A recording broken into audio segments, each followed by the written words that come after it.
Мен қазір сурет салатынға, чемоданға обзор жасаймын.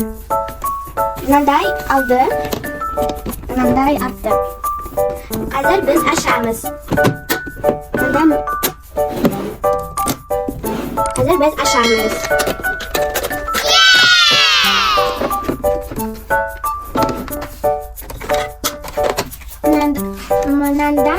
Мында сурет бар.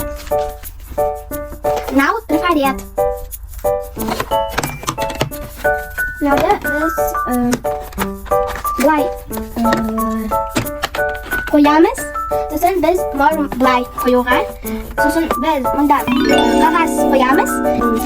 Итті салам. Біз аламыз вальгетті қоямыз.